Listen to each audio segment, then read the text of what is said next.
Halo, hari ini kita akan belajar tentang kerajaan Hindu-Buddha yang terakhir di Pulau Jawa, yaitu Kerajaan Majapahit. Kerajaan Majapahit berkembang ketika abad ke-13 hingga abad 16 Masehi. Sedangkan letaknya sendiri berada di Trowulan atau Mojokerto di Jawa Timur. Kalian bisa lihat di peta itu ada tanda bulat, itu adalah letak dari pusat kerajaan Majapahit. Selain itu, di sekitar Trowulan itu ada sungai, yaitu yang Sungai Berantas. Nah, itu yang nantinya dijadikan sebagai pusat perekonomian dari Kerajaan Majapahit. Sedangkan sumber sejarah dari Kerajaan Majapahit ini antara lain adalah Pararaton dan Negara Kertagama. Kedua nama itu adalah nama kitab. Selanjutnya kita akan membahas dari segi politik dan pemerintahan. Jadi raja pertama dari Kerajaan Majapahit ini bernama Raden Wijaya. Siapa Raden Wijaya itu? Raden Wijaya adalah menantu dari Raja Kertanegara. Sedangkan Kertanegara itu sendiri adalah raja terakhir di Singosari. Nah, jadi ada hubungannya dari kerajaan sebelumnya, yaitu Kerajaan Singosari, dengan kerajaan selanjutnya, yaitu Kerajaan Majapahit. Sedangkan awal mula dari berdirinya Kerajaan Majapahit ini adalah sebagai berikut. Pertama, dimulai dari keruntuhan Kerajaan Singosari yang disebabkan oleh serangan raja dari Kediri, yaitu Jayakatwang. Motif dari serangan ini sendiri adalah balas dendam. Raden Wijaya yang ketika masa itu sudah menjadi menantu Kertanegara atau raja terakhir dari Singosari itu kabur ke Madura. Kenapa kabur ke Madura? Karena dia menemui kerabatnya yang bernama Arya Wiraraja. Tujuannya adalah agar meminta bantuan kepada Arya Wiraraja agar bisa mendekati Jayakatwang. Akhirnya Arya Wiraraja itu membantu Raden Wijaya dan bisa mengabdi kepada Jayakatwang.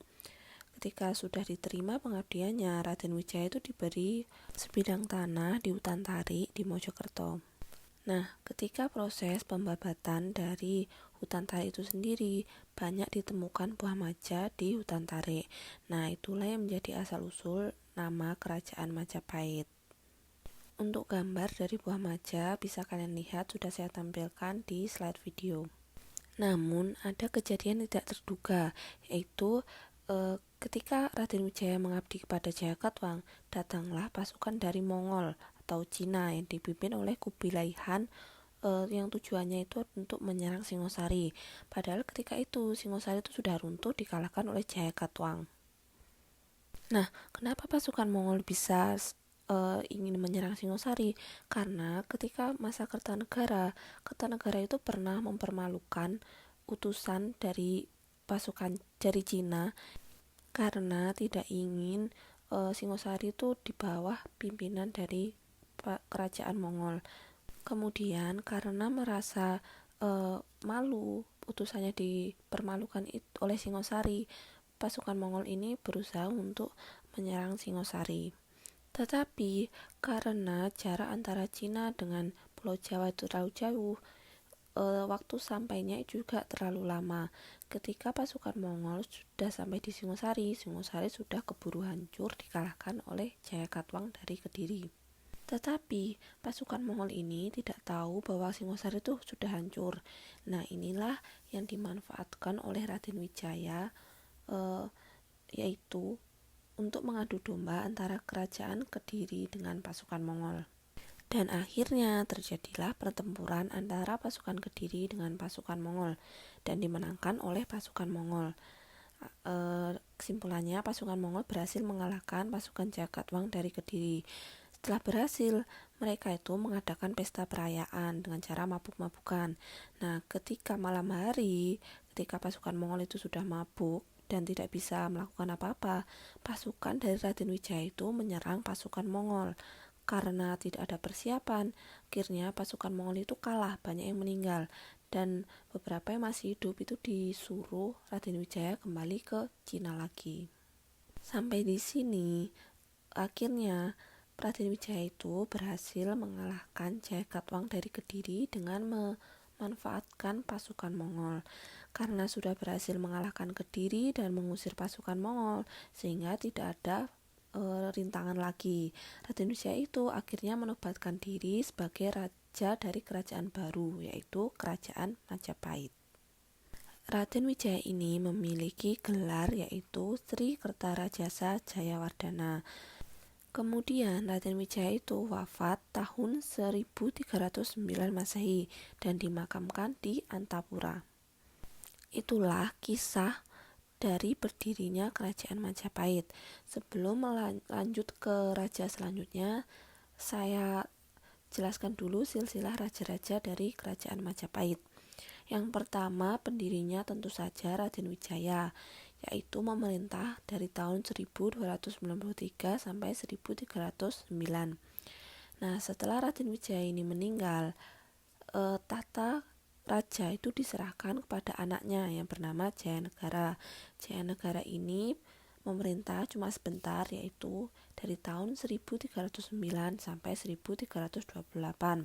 Ketika masa pemerintahan dari Jayanegara itu terjadi beberapa pemberontakan, antara lain Rakuti dan Rasemi. Jadi semacam pemberontakan ingin melepaskan diri dari wilayah Kerajaan Majapahit.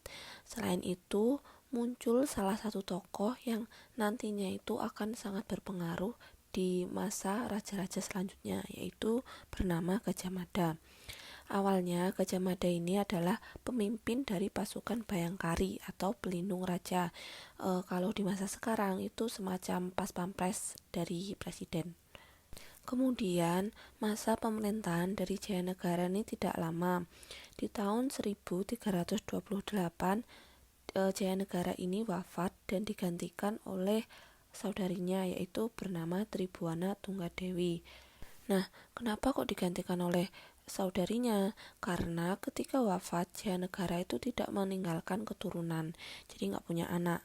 Akhirnya tahta kerajaan itu diserahkan kepada saudarinya, yaitu seorang putri.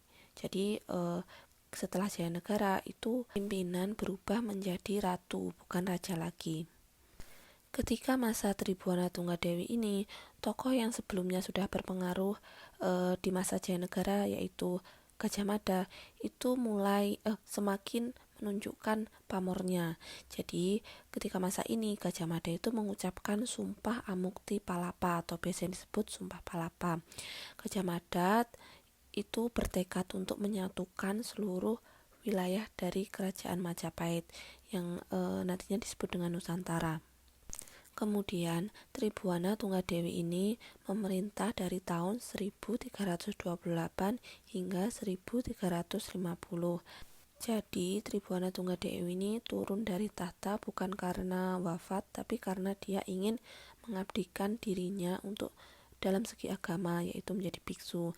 Nah, akhirnya tahta kerajaan itu diberikan kepada anaknya yang bernama Hayam Wuruk. Sedangkan jabatan patih itu diberikan kepada Gajah Mada. Ketika masa Hayam Wuruk ini bisa dikatakan sebagai puncak kejayaan dari Kerajaan Majapahit. Kenapa bisa dikatakan puncak kejayaan? Karena wilayah kekuasaan dari Kerajaan Majapahit itu sangat luas, seperti Nusantara di masa sekarang, bahkan lebih luas. Namun ada satu kejadian yang menyebabkan Kerajaan Majapahit menjadi menurun, yaitu ada yang namanya peristiwa Bubat. Ceritanya seperti ini. Jadi Majapahit itu sudah meluaskan wilayahnya kemana-mana. Ada salah satu daerah yang belum dikuasai, yaitu Sunda di Jawa Barat kalau sekarang. Nah, Majapahit ini berusaha untuk menaklukkan Sunda dengan cara perdamaian, yaitu melalui pernikahan. Jadi ketika itu Raden Wijaya itu belum punya permaisuri. Nah, dicari melalui pernikahan dengan kerajaan Sunda, itu maksudnya selain untuk mencari permaisuri juga menjalin hubungan antara kerajaan Sunda dengan kerajaan Majapahit. Namun sepertinya terjadi salah paham antara kerajaan Majapahit dengan kerajaan Sunda. Menurut kerajaan Majapahit, ketika Sunda sudah menyerahkan Putri Dyah Pitaloka kepada Majapahit, berarti Sunda itu berada di bawah kedudukan dari Majapahit, atau dengan kata lain menjadi wilayah dari kerajaan Majapahit. Sedangkan menurut Sunda, Kalau pernikahan berarti kedudukannya sejajar, tidak berada di bawahnya maupun di atasnya. Nah, inilah yang menyebabkan terjadinya pertempuran antara kerajaan Majapahit dan kerajaan Sunda di lapangan Bubat. Ketika itu, rombongan dari Sunda itu sudah sampai di Majapahit, menempati di lapangan Bubat. Nah, si Gajah Mada itu mendatangi kerajaan Sunda dan bilang kalau kerajaan Sunda itu berarti sudah takluk kepada Majapahit. Karena kerajaan Sunda itu tidak terima kalau dibilang sudah takluk dengan Majapahit, akhirnya terjadilah pertempuran antara pasukan dari Majapahit dengan pasukan Sunda. Akhir dari perang Bubat ini sendiri dimenangkan oleh Majapahit, karena ketika itu Sunda kan berada di wilayahnya Majapahit. Dengan kata lain, itu Majapahit mudah untuk menaklukkan Sunda. Seluruh rombongan dari kerajaan Sunda itu meninggal ketika perang Bubat itu tadi. Tersisa putrinya yang bernama Dyah Pitaloka itu yang akan dijodohkan dengan Hayam Wuruk. Tapi karena Dyah Pitaloka tidak terima orang tuanya itu dibunuh oleh pasukan Majapahit, akhirnya dia memilih untuk bunuh diri. Si Hayam Wuruk karena merasa kecewa putri yang dicintainya itu bunuh diri, menyebabkan hubungan antara Hayam Wuruk dengan Gajah Mada itu sedikit renggang. Ujung-ujungnya nanti si Gajah Mada itu dia mengundurkan diri dari tahta patihnya. Nah, inilah yang menyebabkan penurunan dari kerajaan Majapahit. Hayam Wuruk itu memerintah dari tahun 1350 hingga 1389. Setelah Hayam Wuruk ini wafat, diberikan kepada putrinya yaitu yang bernama Dyah Kusumawardhani. Dyah Kusumawardhani ini memerintah dengan suaminya yang bernama Wikramawardhana, yaitu dari tahun 1389 hingga 1429. Ketika Dyah Kusumawardhani dan suaminya itu memerintah, terjadi pemberontakan yang dipimpin oleh Wirabumi. Jadi Wirabumi ini adalah salah satu anak dari Hayam Wuruk dari Selir. Kemudian terjadilah perang antara Wirabumi dengan Wikramawardhana dan istrinya tadi. Perang ini yang disebut dengan Perang Paregreg atau Perang Saudara. Nah, inilah yang menyebabkan keruntuhan dari kerajaan Majapahit. Ini salah satu. Ada juga faktor dari eksternal yang nanti kita bahas. Sedangkan kalau dilihat dari struktur pemerintahannya sebagai berikut. Jadi raja adalah penjelmaan dari dewa di dunia dan memegang otoritas politik tertinggi. Jadi kedudukan tertinggi itu berada di tangan raja. Dalam pemerintahannya, Raja Majapahit ini juga dibantu oleh sejumlah pejabat birokrasi yang dinamakan Mahamantri. Beberapa Mahamantri seperti Rakrian Apatih atau Patih atau Wakil Raja. Kemudian Rakrian Demung itu mengatur urusan internal kerajaan. Terus Rakrian Kanuruhan itu mengatur bagian eksternal, yaitu hubungan dengan kerajaan lain. Selain itu, ada juga pejabat di bidang keagamaan atau yang disebut dengan Dharmadiaksa. Nah, Dharmadiaksa ini dibagi menjadi dua. Yang pertama, Dharmadiaksa Ringkasayuan, yaitu mengurusi tentang agama Hindu. Yang kedua, itu Dharmadiaksa Ringkasogatan, yang mengurusi tentang agama Buddha. Selanjutnya, dari aspek ekonomi. Nah, ekonomi dari kerajaan Majapahit ini bergantung pada sektor agraris, tapi ada sedikit dari sektor maritim juga. Mata pencarian penduduknya sebagian besar adalah petani dan pedagang di daerah-daerah. Komoditas ekspornya itu ada beras. Kemudian Majapahit ini juga mencetak uang sendiri yang disebut dengan kepeng atau gobok. Gambar dari kepeng dan gobok bisa kalian dilihat di samping. Kemudian Majapahit juga memungut pajak atau upeti dari kerajaan bawahnya. Jadi ketika kerajaan Majapahit itu berhasil menaklukkan salah satu kerajaan itu menjadi bawahan dari kerajaan Majapahit. Karena kerajaan bawahan, dia harus menyerahkan pajak atau upeti kepada kerajaan Majapahit. Lanjut ke bagian sosial masyarakatnya. Jadi ketika masa kerajaan Majapahit ini masyarakatnya hidup rukun. Apa buktinya kalau masyarakatnya hidup rukun? Yang pertama itu adanya simbol Bhinneka Tunggal Ika yang diambil dari Kitab Sutasoma karya Empu Tantular. Kitab Sutasoma ini dikarang ketika masa kerajaan Majapahit. Sedangkan arti dari Bhinneka Tunggal Ika ini sendiri adalah berbeda-beda tetapi tetap satu jua. Nah, maksudnya ada perbedaan yang di dalam kerajaan Majapahit seperti agamanya, terus rakyatnya dan sebagainya. Nah, itu tetapi mereka tetap satu dalam satu kesatuan. Nah, itu menunjukkan bahwa masyarakatnya itu hidup rukun. Bukti yang kedua itu adalah adanya dua pejabat kerajaan dalam bidang agama, yaitu Dharma Diaksa tadi yang sudah saya jelaskan. Itu kan ada dua, yaitu Kasayuan dengan Kasugatan. Kalau Kasayuan itu mengurus tentang agama Hindu, kalau Kasugatan itu mengurus tentang agama Buddha. Nah, dua pejabat kerajaan ini menunjukkan bahwa kerajaan Majapahit itu berusaha untuk menjaga kerukunan antar umat beragama dalam wilayahnya, yaitu dengan cara menyediakan fasilitas agama sendiri-sendiri. Selanjutnya, dalam segi agama, ada dua agama resmi dari kerajaan Majapahit. Yang pertama itu Hindu, yang kedua itu Buddha. Kemudian, meskipun ada dua agama, itu masyarakat tetap menjaga toleransi antar umat beragama. Kemudian, ketika masa akhir Hayam Wuruk, itu mulai masuk agama baru, yaitu agama Islam. Buktinya adalah adanya makam Islam di daerah Trowulan dan Troloyo. Nah, inilah yang menyebab salah satu penyebab dari keruntuhan kerajaan Majapahit, yaitu adanya pengaruh dari Islam.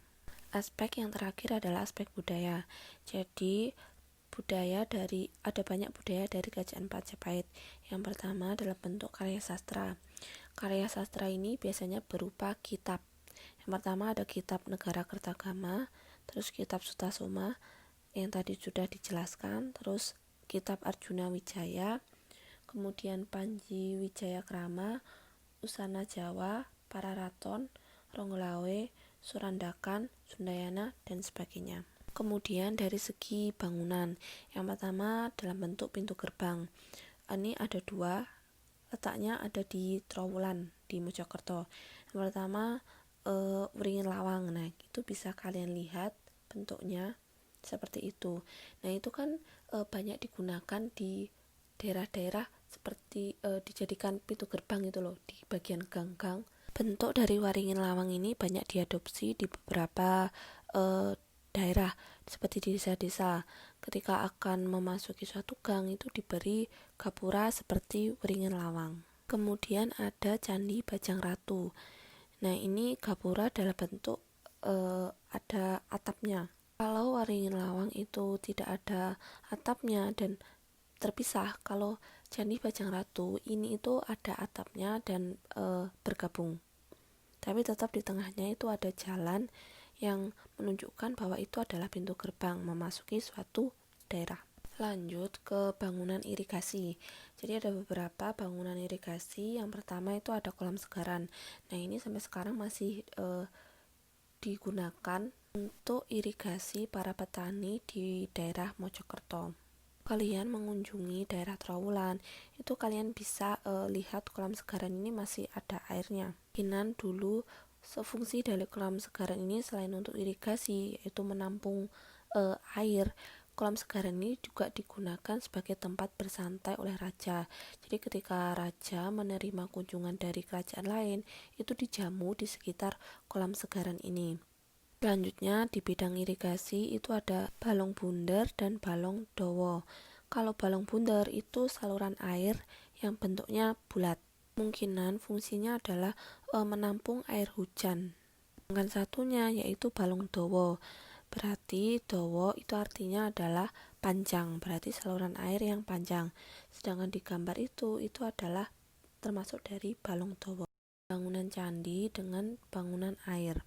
Pertama itu ada Candi Tikus. Candi Tikus itu bisa kalian lihat di gambarnya. Jadi ada candi, kemudian pinggirnya itu ada kolamnya. Nah, di sekitar candi itu ada pancurannya. Nah, itulah yang menyebabkan disebut dengan candi beserta bangunan air. Sedangkan nama dari Candi Tikus ini dulu ketika ditemukan penggaliannya itu banyak tikus yang keluar dari candi ini, makanya dinamakan Candi Tikus. Selanjutnya adalah bangunan pemukiman atau tempat tinggal dari raja maupun dari penduduk sekitar. Yang pertama ada Candi Kedaton. Nah, itu gambarnya sekarang masih diteliti, makanya ada semacam penutupnya di atasnya itu. Kemudian umpak-umpak. Umpak-umpak itu kalau bahasa lazimnya itu, bahasa sekarangnya itu adalah pondasi. Jadi itu pondasi yang digunakan untuk pendirikan bangunan ketika masa Kerajaan Majapahit. Bentuknya seperti yang kalian lihat, jadi bulat, terus tengahnya itu ada lubangnya. Kemungkinan lubangnya ini digunakan untuk lubang dari kayu yang digunakan sebagai tiang rumah. Kenapa kok yang tersisa hanya pondasinya saja? Kenapa bangunan rumah dan istana di kerajaan Majapahit itu tidak ada sisa-sisanya sampai sekarang? Karena kemungkinan ketika dulu itu bangunan seperti rumah warga, terus istana itu berasal dari kayu. Nah, lama-kelamaan kayu itu akan mengalami pelapukan karena tidak tahan seperti layaknya batu. Karena itu bangunannya itu tidak ada, yang tersisa itu hanya umpak-umpaknya atau pondasinya. Yang terakhir adalah faktor keruntuhan dari kerajaan Majapahit ini. Jadi ada dua faktor. Yang pertama faktor internal atau dari dalam kerajaan, dan faktor eksternal dari luar kerajaan. Kalau faktor internal itu ada hubungannya dengan perang Paregreg atau perang saudara yang sudah saya jelaskan sebelumnya. Nah, karena di dalam kerajaan itu terjadi perang, akhirnya gampang untuk diserang oleh kerajaan lain atau pemerintahnya itu tidak stabil. Nah, itulah yang salah satu penyebab dari keruntuhan kerajaan Majapahit. Sedangkan dari faktor eksternal itu ada pengaruh dari Islam. Kerajaan Majapahit ini sendiri kan kerajaan Hindu-Buddha. Nah, ketika akhir itu mulai masuk kerajaan Islam, dan Islam itu berkembang sangat pesat dan membentuk suatu kerajaan. Salah satunya adalah kerajaan Demak. Nah, kerajaan Demak ini dia menyerang kerajaan Majapahit sehingga menyebabkan kerajaan Majapahit itu runtuh. Itulah penyebab dari keruntuhan kerajaan Majapahit. Terima kasih sudah menyimak maupun mendengarkan sampai akhir. Thanks for watching. Sampai jumpa di pertemuan selanjutnya.